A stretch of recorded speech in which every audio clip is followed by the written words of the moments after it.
What if what we are thinking is wrong?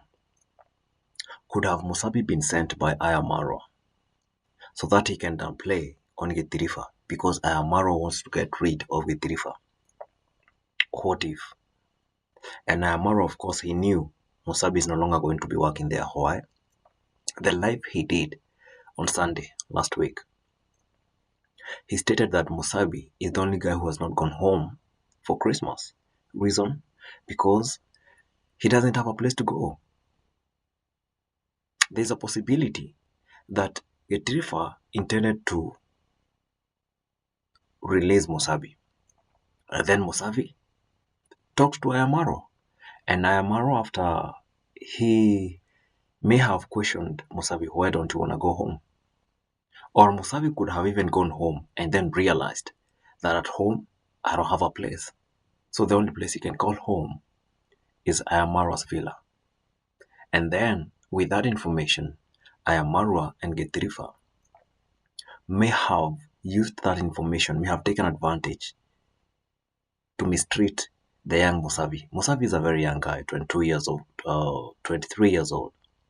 Ayamaro is probably that 5, and Githirifa could be less than 30.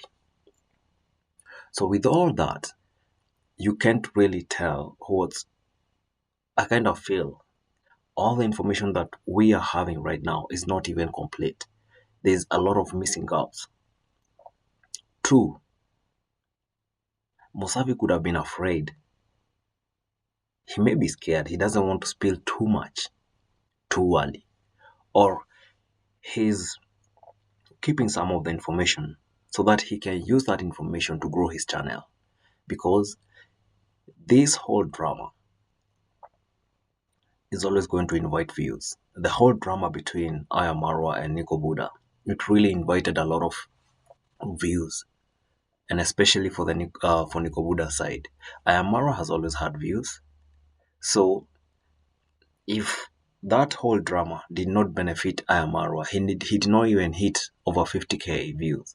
But Nico Buddha, considering he has 7.8k subscribers, yet a video he releases, he uploads, can easily fetch 10k views.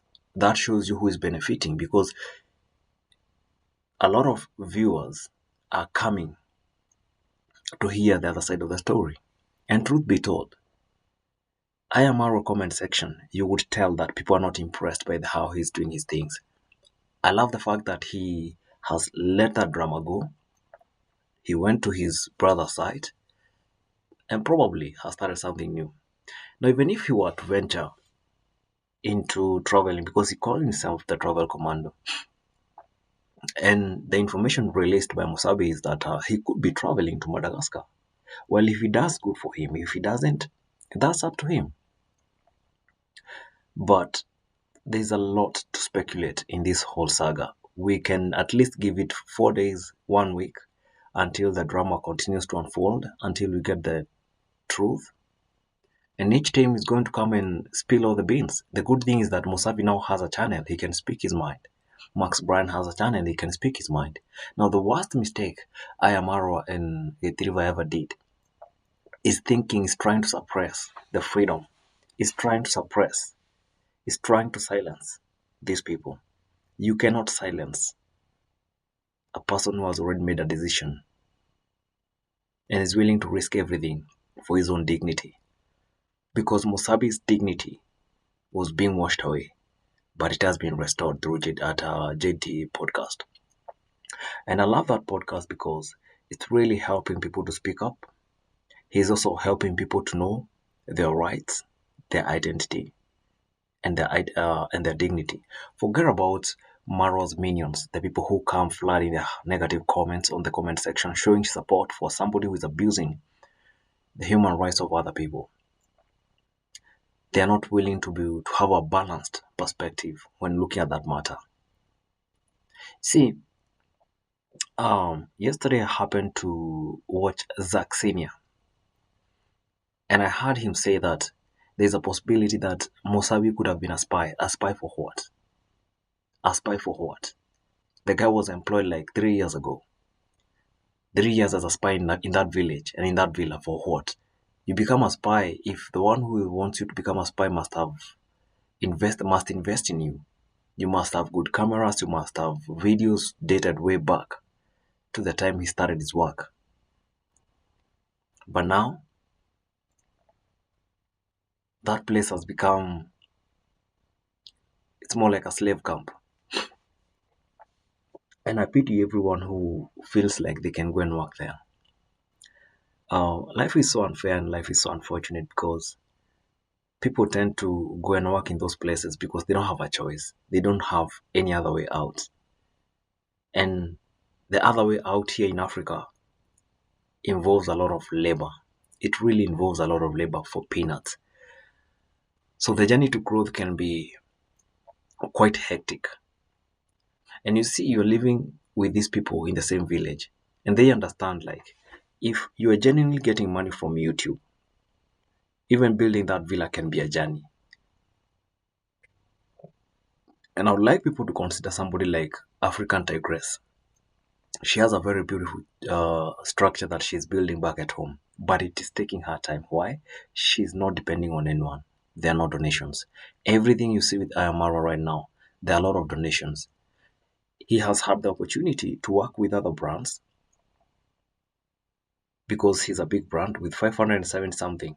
He could be considered big, but he's losing it because there's so many young people who are coming up and doing very well in the streets of YouTube. Ayamara, on the other hand, we have lost the plot because he depended so much on donations that he lacked the balance between creating content for everybody and creating content to impress his audience.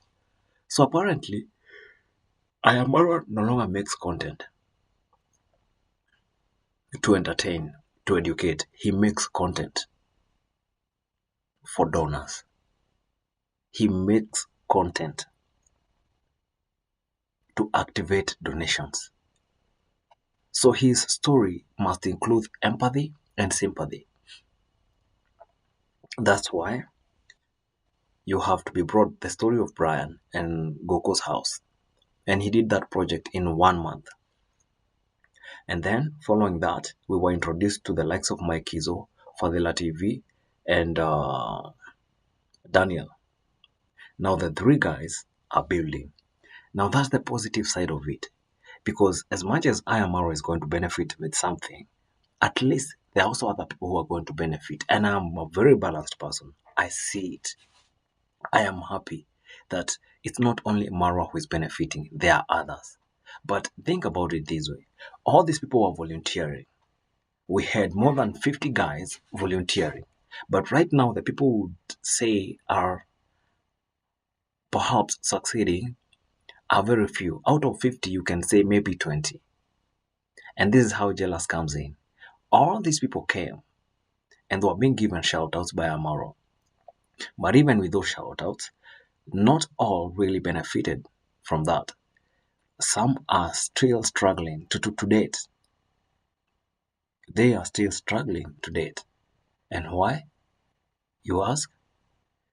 Because partly it's because of their personality. Because on YouTube, people may love your content. People also get to love your personality. And I'm gonna use the example of Mayugno. Mayugno, the reason as to why Mayugno really grew is that he was loudy, he was jovial, and his personality was something that enticed the viewers and the subscribers. So they kept on subscribing to his channel, they kept on supporting him, and today Mayugno is one of the YouTubers in the village who have really grown fast. Somebody like Nasto. Nasto is laid back. He's not loudy. He's way a little, I would say, a little bit more logical. He makes very calculated moves, and he avoids drama at all costs. He has a wife, Miss Play, and he has a kid. Actually, we don't see his kid on his channel, which is a very smart move because he knows when attacks will start coming, a lot can happen. And even when it's Nasto is involved in a drama, the way he handles that drama, you can tell he's smart. he does not allow that drama to uh he doesn't allow that drama to dictate his next move. And I'm saying this because there's a guy they caught at his sister's site collecting materials, waste materials to sell so that he can support himself. What ended up happening is that a guy went and visited that guy, and there was little drama that was about to break up. But then it's Nasto decided, you know what? I need not to add fuel on this. I need to terminate this thing. So he went there and did what he needed to do. On the flip side, people like Itrifa do not have the wisdom to stop this drama. Itrifa thought by hitting back and responding to the interview that was done by JT Podcast, he has won. Unfortunately, it also backfired because Mosabi responded back in his channel. And if all goes well, Mosabi might start a new life. Remember, he's a member of the cast. It's not everybody in that village who is going to grow to the level of